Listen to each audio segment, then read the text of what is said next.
So without further ado, let us say hello to the former Invicta champion and the former UFC title contender, Megan Anderson. Hello, Megan. How are you? Hello, I am good. How are you? I'm doing well. It's good to talk to you. You know, I was looking at our text. The last time we spoke was like a week before the pandemic. Weird. Right? It was such a long time It ago. was. Not only that, it just like feels like a whole different universe, right? You're like, oh, we think that life is just so normal and nice. And then, of course, everything changed. But I did see Right. your tweet, and I'm curious what prompted the tweet. Why were you itching to talk a little 277? I would say like I'm just trying to branch out into the more analyst side of things. Like I do stuff with ESPN, so I want to kind of continue doing stuff on that side of the sport. And I thought the best way is like to connect with people doing podcasts, and I'd love to jump on a couple. So yeah, that was kind of like the reasoning behind it type thing. Now we're not seeing you in your famous location that you're usually at. Like you've got this setup with the blue light and the Yeah. gamer chair. I feel like you're crushing it online, like with the Call of Duty and the Twitch and all that stuff. How come? I thought we were gonna get like the famous spot here. Why not?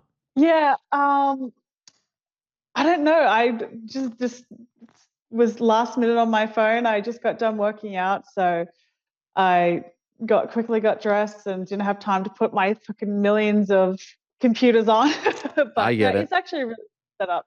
I mean, everyone's always like, you need to hang more things on the walls. I'm like, I don't trust myself to not put a hole through the wall, and I don't want to have to repair a hole in my wall. Right. And what are you doing online? Because the guys were telling me they were showing me some videos where you is it true you streamed for 11 straight hours? I don't normally, but I did that day. But yeah, Jeez. I stream on Twitch pretty much most mornings. Usually for like a couple of hours, but I did a really long one last week because I was kind of away for Invicta in Denver, Colorado. So I wasn't able to stream all week. So I just did a really long one, I guess. I mean, I don't think I've done anything more than like 11 hours. There's like some people that do like 24-hour streams and stuff like that. I'm like, you guys are crazy. Like, I couldn't do that. No way. How did you feel after the 11 hours? And did you take any breaks?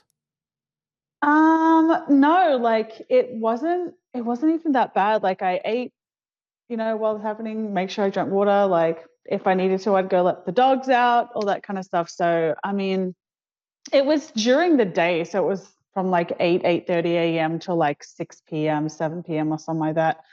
Um, yeah, so it was just like during the regular day, it wasn't even that bad. I don't know. Okay, fair enough. I mean, much respect. It seems like there's a huge community there that likes watching this sort of thing, right? Do you play Minecraft, by the way? I don't play Minecraft, but Mm, I primarily do Warzone, and I do also do like a fight companion type stream. So obviously, I can't show the fights because of copyright and ESP and all that kind of stuff. So, but you could hear the fights through the stream, and I that's weirdly enough, like that's my biggest numbers is always fight night streams because people wanting to sit and talk with a fighter about fights that they're watching. A lot of people like the one-on-one that kind of brings to the experience. yeah. So they could actually talk to you on these things? So it's I would say it's kind of like the YouTube live, like Okay, you can't hear them, but like they can type got it. like questions and comments and that type of stuff. I saw the videos that you posted on your Instagram about the weird DMs that you get. Yes. Golly. So funny. It is actually funny content, but why do you want to magnify that? Because I feel like that only invites more weird DMs. Am I wrong? Yeah, like we're very selective with like what we choose. Obviously, like we're not going to do anything that's like really bad. And most of the time, like if I get any bad and I see it, I usually just block them straight away anyway because I'm like, that's just gross. But yeah, we're very selective with the ones that we pick because we want it to be more of like a funny, like comedic Got it. factor and entertainment type thing, which I feel like it's a lot of people think they're funny. I mean, I laugh most of the time whenever I get them. No, it's good. It's funny. It's different content. I appreciate it, and that almost feels like where you're headed right now. You're not fighting anymore, right? Like, are you officially retired? Is that a fair thing to say? I am not a big believer in having like a retirement fight or a retirement post and stuff like that. But where I'm at is my desire to compete in MMA isn't there anymore. And I've seen it time and time again where like people, they fight for the wrong reasons, like for money, and their heart's just not in it. And this is a sport, like you can't fight with your heart not in it, because the damage that can be done, in that moment is, can be a lot. So for me, like my desire isn't there anymore. So I'm just happy doing other things. And if I get it back, I get it back. If I don't, I don't.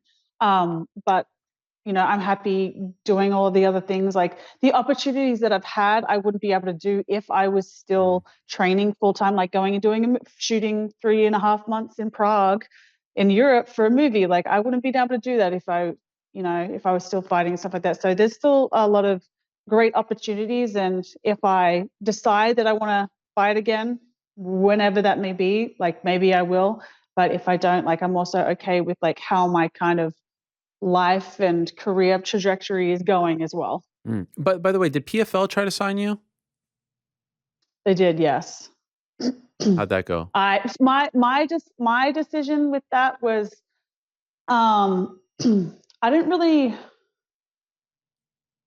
I felt that they were only wanting to sign me because of the name factor that I brought for Kayla. And I was at a point in my career that I'm just like, I don't want to be anybody's stepping stone. Like I've done everything that I've wanted to do in this sport. Obviously didn't turn out how I wanted it to, obviously. But like I was at a point, like I've done it all. Like I did the Invicta and I got the belt. I fought for the UFC. I fought for the UFC title. If I didn't want to fight, like I wasn't going to be pressured into signing to an organization if my heart wasn't in it. No, I understand that. I had heard that, so I just wanted to clear that up. And by the way, I'm going to get to the 277 stuff, but I just wanted to have this little catch up here. I saw that you did No, you're good. Extraction 2. Is that the movie? Yes. That's the one in Yes, Prague? it comes out. Yeah, so we filmed it in predominantly in Prague in the Czech Republic, but we also went and spent like 13 days in this hotel in Vienna in Austria that, the big fight scene is kind of designed around this hotel. So we had to go do some filming there for like the outside stuff that they couldn't replicate back at the studios. But yeah, I spent a couple of weeks before Christmas, came back for 2 weeks over Christmas and New Year's. Then I pretty much the 2nd of January, I flew back and I didn't come back until the start of April. So I was Wow. there for 3 months. And Yeah. is this a new career path for you? Like, do you want to do a bunch of movies? Yeah, it's definitely something that I'm interested. My particular role is it's like a stunt acting type role. So a lot of like fight scenes, that type of stuff, which is kind of up my alley. So that was the reason why they wanted to bring me in, is because the film was actually supposed to be shot in Australia. So the director and all of the stunt team were in Australia. And they're like, oh, Hank, why don't we get like a female to be a bad guy to fight one of the good guys? And they found me, and they found me thinking I was in Australia, but I wasn't in Australia because I live in the Ah, US. And then thankfully, thankfully it all worked out. But yeah, it was COVID really, put a damper on the production in Australia, because like every other week Sydney was going on lockdown and they were back open, then lockdown, then open. So they ended up making the executive decision to move it to Europe. So yeah. okay. And like you said, you're doing stuff for ESPN, also Invicta. By the way, how great is that Yeah. open scoring, huh? I love that open scoring. What do you think? I love it. So Invicta has been utilizing open scoring for a couple of years now. The Kansas State Athletic Commission connected with Shannon because she wanted to start implementing that. And I think the way that she does it is such a great way, because it puts, it takes care of the athletes, because some athletes want to know the score, some athletes don't. And so the way that she does it, it protects the athletes that don't. I love it. And they just had an event last week, and I think Mhm. they're going to go to Colorado, right, and do it there as well, which I think is great news. Yes, am I wrong about that? Yeah, so the event last week was in Colorado Oh, as shoot. well, and it was the first event that the Colorado State Athletic Commission has utilized open Okay. scoring. Um, but I think the next event will be on the road somewhere. I'm not too sure yet where, but yeah, I'm sure Shannon will talk to the commission wherever it may be about open scoring, because she's a firm believer in it. Now let's get to 277 because I'm really torn on this main event, and you're a great person to talk to about this main event because you know Amanda Nunes. She was your last fight in the UFC, albeit at 145, but still, I don't know what to think because Juliana was so confident going into the first fight, and we saw how it went down. And historically, we just read the stat before you joined us in the UFC, when a champion loses their belt and then immediately rematches the person who beat them in that second fight, the now ex-champion is 2-11. So this has happened Yeah. before. For whatever reason, that person tends to lose. Now Amanda has changed a lot. She's changed camps, management, all this stuff. She's no longer with ATT. Who knows? Was it a fluke? Was it give me your whole spiel on the fight. Like, how do you feel like this is going to go down? What are your thoughts heading into it? Yeah, when I watched that fight, the Amanda that I seen in that fight was not the Amanda that I fought. She didn't look like herself, and like the best way for me to describe it is I remember once I trained with like a head cold, and because one of our guys was fighting one of Habib's guys at World Series of Fighting. This is like back in 2016, and he was like, I need you, to help me with rounds. There's nobody here. You're the closest person. I was like, fine, okay, I'll do it. It literally felt like my whole body was discombobulated. Like I would try to throw, as fast as I could. It felt slow. It felt sluggish. Like the lightest jab felt like my head was like bouncing around inside of my skull. Like the lightest punches literally felt like they were going to knock me out. So that's kind of what it looked like when you watch Amanda in that second round. Like it's like she couldn't really move her body correctly. And so I think, okay, there's obviously a reason for that. Was she training enough? Was the weight cut? That's the first time she'd cut to 135 pounds in 2 years. She's not a small bantamweight, and we've seen her have issues making that weight before. So could it be the length of time between cutting that amount of weight? Was she able to rehydrate properly? COVID, she had COVID before. A lot of people have come out and said that they've had respiratory and cardio issues post having COVID for a while. And that's just like a long-term side effect that, look at Hamzat Shemaev, the same thing happened with him as well. So I think it really just depends on a lot of different factors. I like that she's changed up her training, because that could be a good thing. That could be the reason. She could have had a lot of yes people around her and she needed to change that up. Who knows? Only her and her team know that. But I definitely think that this fight's going to look very different, because I don't think Amanda was like 100% herself in that first fight. So it sounds, at least to me, correct me if I'm wrong, you're leaning towards Amanda. I mean, this is a fight. Anything can happen. But I think if Amanda goes into this fight 100%, there shouldn't be any area that she is at a disadvantage. She's very well rounded. She's shown she's got a tremendous amount of power, but she can also go 5 rounds, like she did with, I think 7 of her last 10 fights have gone the distance, I think. Don't quote me on that, but she has the ability to. So that's why it was very odd the way that it worked out. But I think for Pena, she was really smart. She capitalized on the mistake that Nunes made. But I think she's going to have to, it's going to be a little bit harder. But I see Julianna taking a similar approach in this fight, because nobody's really forced Amanda to wrestle and to consistently wrestle since Kat Zingano beat her back in 2014. No one's ever done that. Everyone's just stood with her, and the occasional times it's gone to the ground, she's initiated it and was able to be in a dominant position. She didn't really have to work off of her back or get back up, that type of stuff. So I think Pena is going to do the same thing, but it's going to be a little bit harder, and we don't know how well Julianna can keep that pace up over championship rounds, because she's never done that before as well.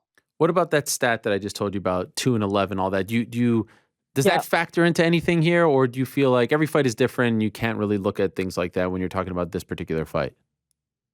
Yeah, I feel like everything is a little different. Like I got from this fight, particularly the first fight, I got Rose Namajunas versus Joanna Young Jacek 1 vibes from it. Yeah. Like, you know how Joanna came out, she was like, I had a horrible weight cut, I didn't rehydrate properly.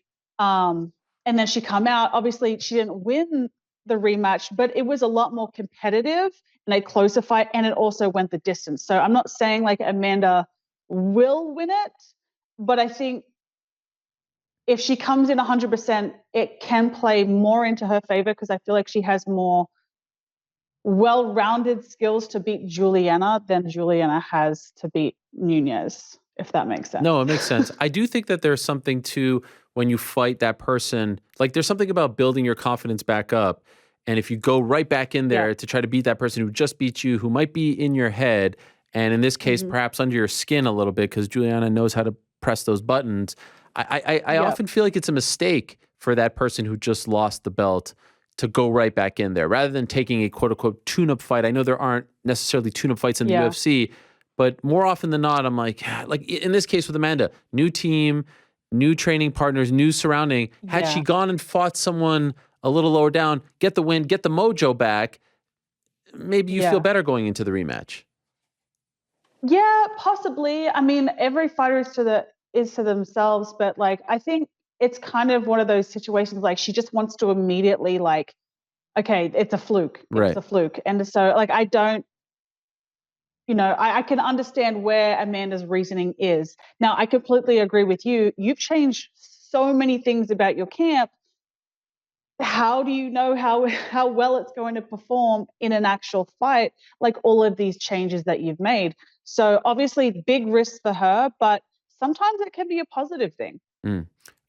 So ultimately, like, do you make official picks or do you try not to make the pick? You know, fighters are very sensitive. You pick against them, they'll remember it and never talk to you again. I know Oh, this. oh, I know. Has someone gotten mad at you? Have you made a pick and someone got mad at you? um, yeah, yeah. I think it was oh my god, I forgot his name. He's a bantamweight. He has long hair, kind of looks like a mullet. Ricky Simone. Ricky Simone, yeah, who just won. He Yeah, this was years ago, and I had made a prediction, I think, and I picked against him, and he was really upset about it, I heard. I Wow. was like, "I'm so sorry." Jeez. But I mean, like, he didn't, like, say anything. He just said something to, like, a mutual friend, and mutual friend was just like, "Yeah, he was really upset that you picked against him." I'm like, "I'm sorry. Come Like, on. it's Would not you get him, I upset? just" Would you get upset if someone picked against Um you? Would you be offended? I think it depends on who it was. If it was like a close friend, yeah, obviously I would get upset. Okay. But I mean, I've been an underdog for most of my fights. So like I'm so used to people picking against me. I'm just like, whatever. Like I get it. I get it if you want to pick Amanda over me. Like I understand it. I probably would too. Right, right, right. Fair enough. So back to the question, will you make an official pick? I probably won't on this one because I feel like there's so many like outside influences that affected that first fight that have they been addressed? Have they been changed? We don't know. We're about to find out on Saturday, but I think there's just so many question marks going into this second fight that I can't confidently make a prediction, but I would probably lean towards Amanda. Okay. By the way, how do you feel about the state of the women's featherweight division? Like, is that a thing in your mind anymore, or is it not? I I gave up thinking about the state of the women's featherweight division when they did the Ultimate Fighter for the featherweights, and then Mm. they all dropped to bantamweight. Yeah. I kind of like gave up after that. Yeah. I was like, I'm like you aren't interested in. My dogs are going crazy, No, it's but okay. yeah, I was like, you aren't interested in this division if you aren't going to make them stay at 145. So I'll just fight out my contract, and we'll see what happens. Sure. Now, do you think she ever goes back up there? I mean, who is there to fight? Yeah. Well, I thought it was going to be Kayla. Problem. Is she going to the UFC though? No, I like thought this I is seen her. before Oh, she she's re-signed with PFL over the winter yeah. time. By the way, who do you think wins that fight, Kayla or Amanda at 45? I don't know. I would say, like, if Amanda can keep it at range, it'll be Amanda. Hmm. But I think it'll be a lot more competitive uh if it gets to the grappling exchanges. Because I mean, like, Amanda is no joke on the ground. She's a black belt. She's very high level, but she's just not used to that up down cardio that the wrestlers are, or like Kayla is. But I think if she can keep it at range, you know, Kayla's striking is still developing for her style. I definitely will give Amanda the advantage in the striking, the power department. Also wanted to ask you about the co-main because there's an Australian slash New Yes. Zealand connection there. Oceanic Yes. connection? Is that the fair thing to say? Like sometimes I feel like you Yes. guys are on the same page, but not on the same page. But if you're not fighting, like if it's not an Aussie versus New Zealand matchup, you'll root for the Aussie. Is that or the New Pretty Zealander? much, Is that yeah. fair? Yeah. Pretty much, yeah. And I like that's like whenever Israel and Rob have to fight each other, I'm like, "Ugh, why? I don't want either of you to lose." Like I'm the type of person, I'm like, I just want all of our region to win, and let's not fight each other so we all can win and Right. all be successful. Well, in this There's so case, few of us. yeah, in this case, it's New Zealand against Mexico. It's Kai Car Hmm. France against Brandon Moreno. How do you see this one playing out? Because they fought back in 2019. I think Kai Car France has improved a Yeah, lot since then. yeah. No, I agree 100%. I think of the two, I would say Kai has improved his overall well-rounded game more than Brandon has in that time. And I think for Brandon too, he hasn't been training to fight anybody else but Figueiredo for the last 2.5 years. So I think for him, this is going to be a bit of a change too, because he's been preparing for one guy for so long that, mixing it up to different styles is going to be interesting. I know he's changed camps too, right? I've seen Hmm. he was training at Glory a little bit as well. So I think that's a really good move for him. I know Kraus and them will technical up some of his striking because he can be a little bit wild, a little bit loopy with his punches, relies on his chin way too much for my liking, like on his toughness. But I think that'll help him, particularly in his striking department. Would love to see him, throw a little bit more higher volume because Kai, you have to shut that striking down. Like he's got a ton of power and he knows that he can hurt Brandon. And so I see him, landing that big right hand a lot in this fight. By the way, you're still in Kansas City, right? I am, yeah, I still live in Kansas City. Do you still go to Glory or no? I don't know. Okay. Do you train at all? I mean, I have like a trainer. I do work with Phil Daru. Oh yeah. So I do stuff with him. So yeah. Okay, but you're not like doing active MMA training right now. Like you're not sparring or rolling or anything No, like that. no. I had to have a complete nose reconstruction. Oh, Um, yeah, so I why? had to have 2 surgeries for that. It was completely broken in, like, multiple different places, and one side of my nostril was 100% blocked, and I couldn't actually breathe out of it. So, yeah, I had to get a reconstruction, and so I had, like, a minor one done, like, I would say middle to end of March, and then I did the full one in July. So yeah, I've had a lot of time off with that. Also, I tore my elbow, my completely tore my UCL in my elbow in the Amanda fight as well, from that armbar that she hit me with. So a lot of recovery. Like weirdly enough, elbows surprisingly have a long recovery Mhm. time.